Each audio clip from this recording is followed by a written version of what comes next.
before, every day I can say, what a great day to be a part of the Southland Conference, Jack. And I think, first off, honoring our 60 years of history is why we're here, right? Points our founding fathers and sisters and brothers and mothers, everything along the way. Honoring Title IX, 50 years, be a part of that. And I think our membership, as you mentioned, is stronger than it's ever been. We're finally united as a front. I think a lot of times people didn't see this day starting last year. But the familial bond, the united spirit amongst our membership, amongst our 10 universities, but more importantly today, we're going to celebrate the 8 that are getting on the gridiron and kind of go at it with that spirit and show that together we will rise. And I think there's a lot more exciting things to come. Here today, you all get a chance to talk to our athletic directors, coaches, and phenomenal student athletes, and most importantly, really talk about our unwavering bond and support for each other along the way. And I think you all see that throughout the year. And it's a big difference from, again, where we were last year. I think we dug deep as a board of directors, and the support from our presidents and support from our athletic directors to stop looking over our shoulders and realize we had to get better at telling our own story.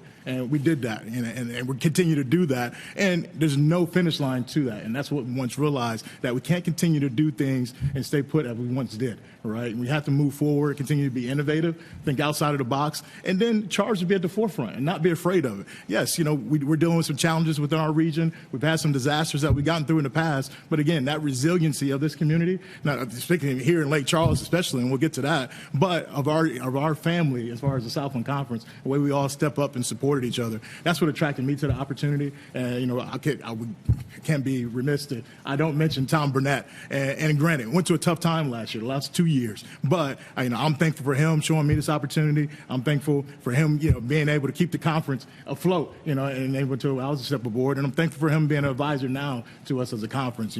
Served 19 years, did a phenomenal job on the men's basketball committee this year. And those things are something to get a chance to do in their careers. So definitely thankful for him and the commissioners before us, before him, I should say, or I guess us, at the same time. And now to say that, still getting used to that along the way. But, definitely thankful for our staff. And you'll see them around the room today. Without them, we would not have been able to continue to do last year. As I got on the road, I think I spent a lot of time, and as you mentioned, Beaumont, San Antonio, here in Lake Charles, and, really retelling our story and showing them, hey, have the confidence in us to let us do more. And I promise you, if you stick with us, we'll have a brighter day. And I think we've reached that, but we're not done yet. And I'll tell you that. And I'm not trying to spell any rumors there, so don't catch to it too many. But also thankful for the media. And the media held us accountable throughout the year. Like, it was a lot of tough things to read, especially as a newbie coming aboard. And I tell you, when I was once at Conference USA, it was a time where Conference USA institutions didn't want to play Southland schools, right? Because it wasn't always an easy W. And it's still not an easy W. But, again, we'd get out and tell that story. But the media, at some point held us accountable to telling that story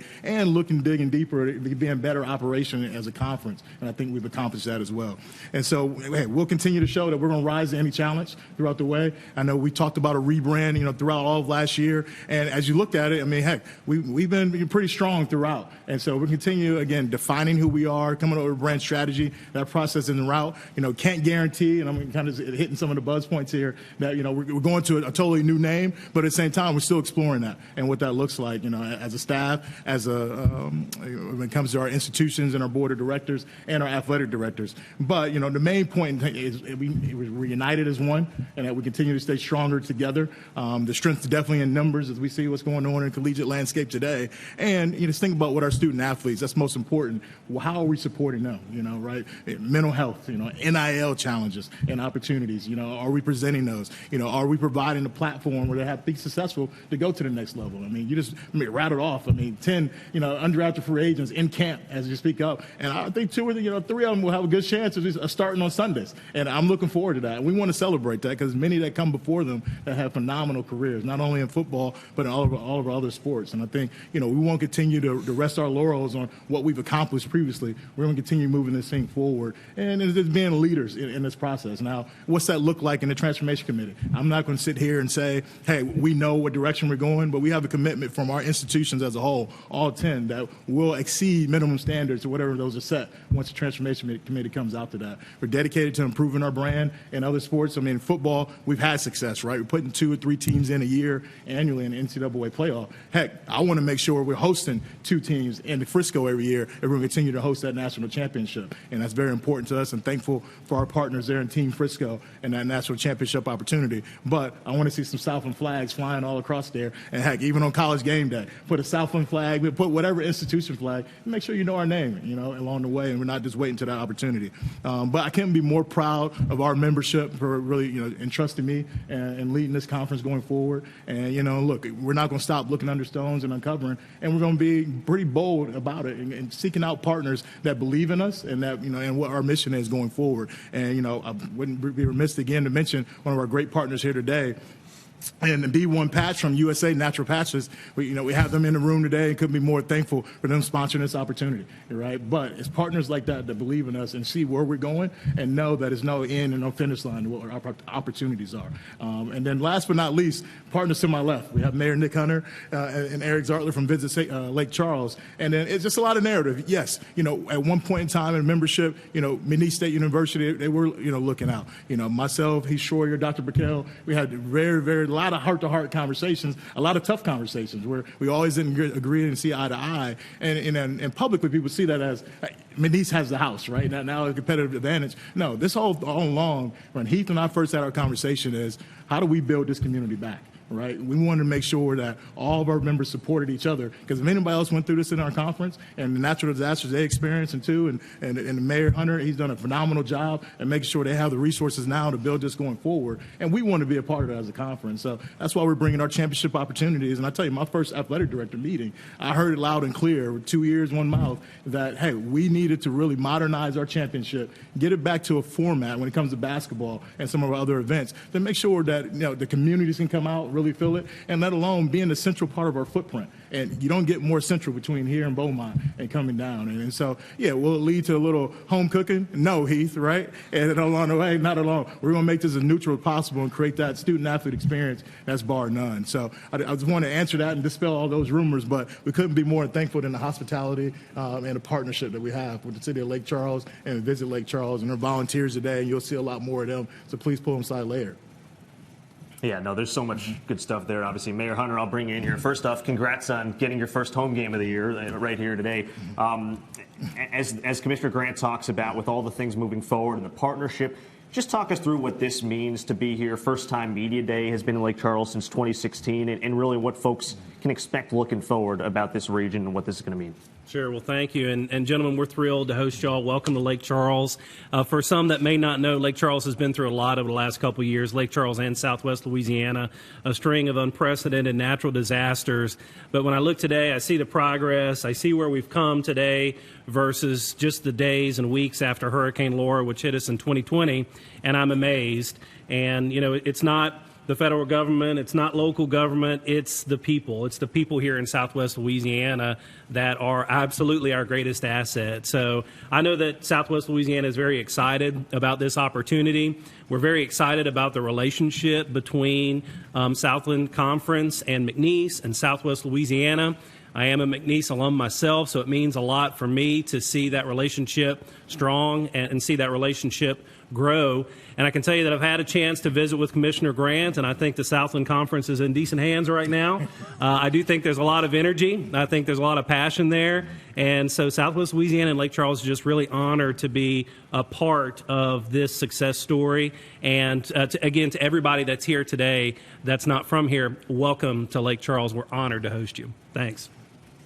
And Eric, when we talk about you, obviously, with Visit Lake Charles, tell us about the economic side a little bit. The future championships, of course, having Media Day here, the community. What's this going to do moving forward? It's one of those things when the news came out and it was announced that we'd host Media Days and we'd host, the boys and girls or men's and women's basketball championships, softball and baseball. I had to read my phone 2 or 3 times and just was kind of shocked. It's huge. Anytime we can bring people into town, showcase what we have here, to the mayor's point, the people of Southwest Louisiana, Commissioner Grant alluded a little bit to our volunteers that we have here today. We have 15 volunteers here today that we got in under a week's notice, and that's what the people of Southwest Louisiana do. That's what they bring to the table, and they're going to make those championships a memorable experience for all the coaches, student athletes, fans. Encourage all the alumni associations and stuff to bring their fan base to Southwest Louisiana, and let's make it the best possible conference championships that it can be. You see the ACC and the SEC championships on TV, and people are waiting in line and everything else. That's what I envision at the Legacy Center. That's what I envision if you were in Lake Charles for the baseball championships this past year. The crowds were amazing, just full of energy on both sides, not just the McNeese side. So we're super excited to have that here in Lake Charles, and it's tremendous for Heath and the job Dr. Brickell and Heath did to work with Commissioner Grant and bringing those here. So. Commissioner Grant, you think about being here, and obviously Media Day and the championships are part of it, but now the conference as a whole and the way that things are moving, I guess in terms of next steps now, because we're here, 8 schools, you think about the expansion and kind of wild the way that in a year things can shift. So what's next now? Which direction, and how do you go about moving that direction? Yeah, and the direction we're moving right now, we're going to focus on what we can control right now. We have 10 members that we need to serve and serve at a high level and ensure that we can maintain that stability. But at the same time, look, my phone's on 24/7, right? We're going to continue. I think I've proven that we're going to be aggressive. And it's not just me. It's the support, again, of our board of directors, our presidents, and our athletic directors. However, we're going to look at things and members that make sense in that. And we're not looking to add just to be a super conference of any sort, because it doesn't benefit us as much as it does some of our Power 5, colleagues in a day. But at the same time, we want to create opportunities that, and you all heard me say this before, hopefully it's a gas tank conference, right? We want to make sure that we know what resource we're working with, and we're not spending that getting on charter flights left and right for conference games. We want to make sure grandma, grandpa, family, significant others can make every game, every event, and be a gas tank here and a gas tank home and be back. And we know what gas prices are right now, so I take that responsibility on that. And hey, Mayor can help out with that. Talking to some of our energy partners here in the region, we'll take it. But at the end of the day, look, we're going to continue to identify who fits for us and definitely listen for all opportunities. At the same time, I want to ask you this quickly too. In terms of movement, conference shifting is going to happen. It's inevitable. We know the way things are moving. Are there things you're doing as well to be prepared in case schools do move on? Is it just a constant battle of being able to realize, okay, this could happen, that sort of thing? Yeah, that's a great point. And it's something we talk about, weekly or bi-weekly in athletic directors room, as well with our presidents on a bi-monthly basis when we meet. What is the landscape and shifting? And we know it's a trickle-down effect that happens. And I think it's a group of 5 conferences out there kind of in the limbo of what will happen next. And with my former opportunity at the Pac-12, and see if they'll look to get to 12 again or stay at 10. And so for me, in my seat, it's my job to keep the membership informed and make sure that we're meeting all automatic qualifiers as it relates to the NCAA, but make sure that we're staying bold and continue to have our swagger and make sure identifying who would be next up in that situation. And so with that said, look, again, we're going to control what we can control and not panic. And I think that's a big move, and having Lamar join us and UIW being back to get to 10, a really good number. Are we set on that number? No. And I think it'll be continued conversations with our board and athletic directors to see what makes sense. I think at this time we're going to open it up to Q&A as well. So if you are a media affiliation and you have a question, just raise your hand, give us your name, your affiliation, and then you can ask the question for Commissioner Grant, Mayor Hunter, or visit Lake Charles SVP of Sales, Eric Zartler, if anyone wants to start. Let's get him a mic in the back. Ashley Elam.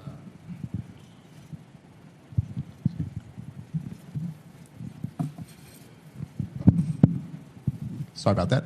Ashley Elam from KBMT Beaumont. Commissioner, we were just joking before I got here. I didn't know I was headed to Lake Charles until last Monday. How hectic was it to get Lamar in at the last minute?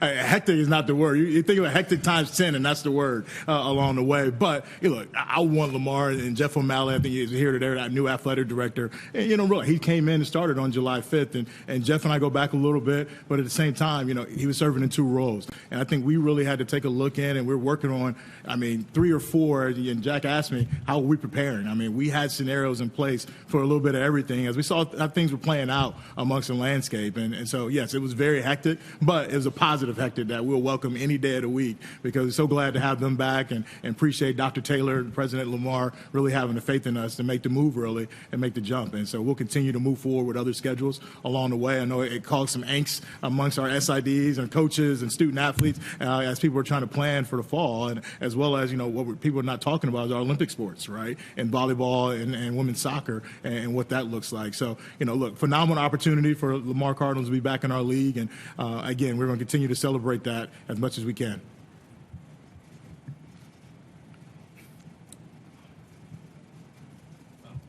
Jim Gazzolo, American Press.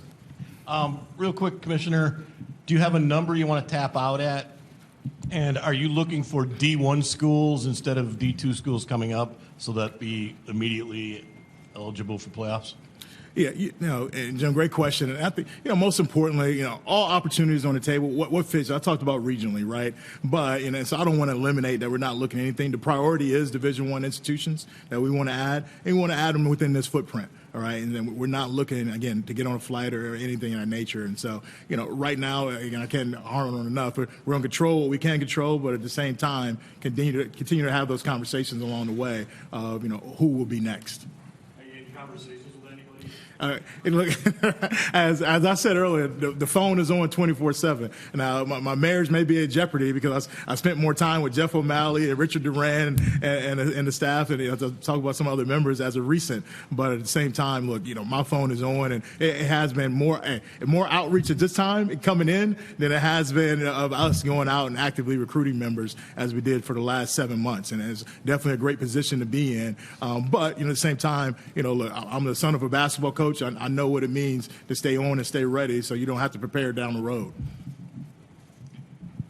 Commissioner Matt Fay, Beaumont Enterprise. A lot of rivalries in this conference. One of the more traditional and bigger ones, McNeese and Lamar, kind of gets renewed. Can you speak to the importance of that relationship and how that kind of played into maybe Lamar coming back into the conference? Yeah, 100%. I mean, look, rivalries are the most important thing in college athletics, and we just went through this last scheduling reiteration, and I'm going to touch on your question, but as we went through this, we tried to make it everything we could possibly work in the sense that we had some permanent, I won't say permanent, we had some scheduling conflicts that our scheduler, myself, and Associate Commissioner Bruce Ludlow, we really took a deep look at it, and I think, Bruce, we spent too much time, we were a little close to each other every day trying to figure this out and put the puzzle together, and it was tough, but, going forward, the rivalries are the most important thing in order to keep our Southland brand. I mean, that's the brand recognition, right? And what our passion, and as we look at increasing enrollments and everything else on campus to help our presidents out in communities, we have to make sure we maintain those, and that will be a priority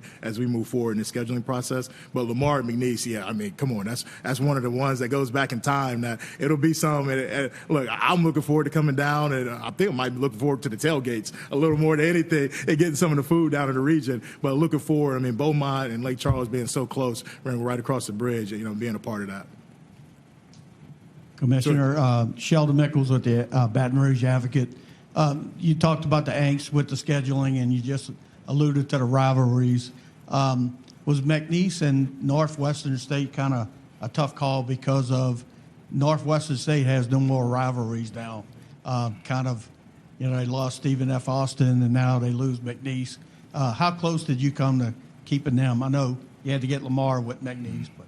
Yeah, no, great question, and it's something that's been a topic of conversation, and it wasn't just topic of conversation after the fact, but going into it. And when Bruce and myself and our scheduler, Matt Park, were looking at these items, it was, it's a priority. I mean, that game was on the schedule, right, and it continued to be on the schedule in certain scenarios, but when you get a Lamar to come back and you look at some of the scheduling conflicts, you add an eighth team to the mix, and understanding that we still had teams that needed to go get games and create those opportunities too. So as a commissioner, my job is to look at the total landscape of it all, and yes, I want to take care of everyone independently, but it's just totally impossible situation without causing someone 4 or 5 straight home game or away games, or even 4 or 5 straight home games, or playing a schedule that would take them to the furthest member and then being on the road for 2 more weeks and then coming back and playing a home game or having a bye the last week, right? So asking student athletes to go 10 straight weeks in competition is things that as a conference we're going to prioritize student athlete health a little more than anything else, and so all those things factored into that decision. And trust me, we won't miss again on that, and we want to try our best to make sure going forward that doesn't happen ever in this conference.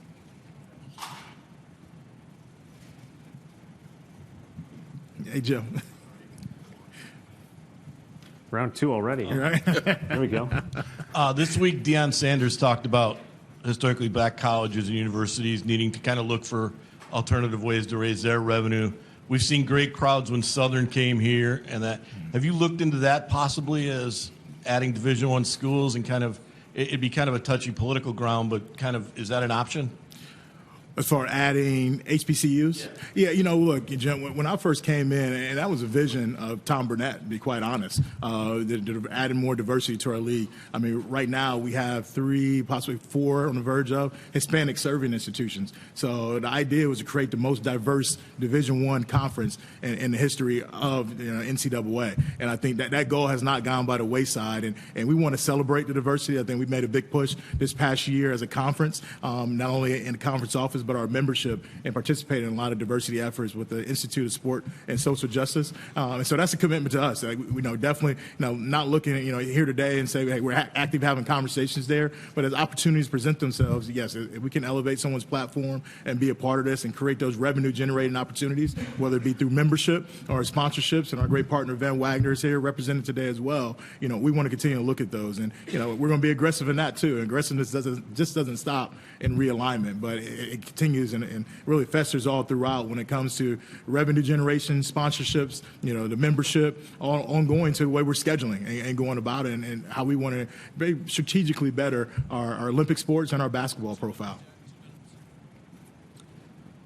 I think we've got to wrap here in just a second. One quick thing for you, Commissioner Grant, too, that we should probably mention. We were talking about all the accolades of student athletes, the draft picks, the All-Americans. About Byron Boston as well, Art McNally Award recipient by the NFL. Real quick, talk about that and what that means for the conference. I mean, for now, first of all, Byron Boston, he's here in the room today. If you all see him in a red polo here, look, I want to personally thank him. And we haven't got to spend a ton of time together, but hey, the legend prevails. As I see, and our coaches speak so highly of Byron. We're so grateful for the partnership that Tom created back with Bob Bowlesby and the Big 12 when this all came about. And Byron keeps us at the forefront of everything when it comes to all officiating in football. And he is the model himself and his program as what we want for all of our officiating programs to be recognized and respected from the coaches groups and our student athletes and our fans. Yeah, are they catching every angle? No, that's not my job to get them more camera angles as we look throughout and better quality. But at the same time, he puts the best of the best on the field. Annually we have the best of officials that are represented in the national championship game. Hopefully that's not the case going forward because we want teams playing in it. So I hope it's a conflict of interest and that it can't be participating. But at the same time, we couldn't be more thankful for Byron and what he's done for this conference, and he single-handedly has played a big role in raising our profile as a football conference. Well, thanks so much, all you guys. We're off to a great start. Commissioner Grant, Mayor Hunter, Eric, thanks so much. We are going to take a quick break. We'll come back with the defending conference champion UIW Cardinals. We'll visit with first-year head coach G.J. Kinney, Kelechi Onyelebechia linebacker, and wide receiver Taylor Grimes. After this, as we roll along with 2022 Southland Conference Media Day, presented by BuyB1.com.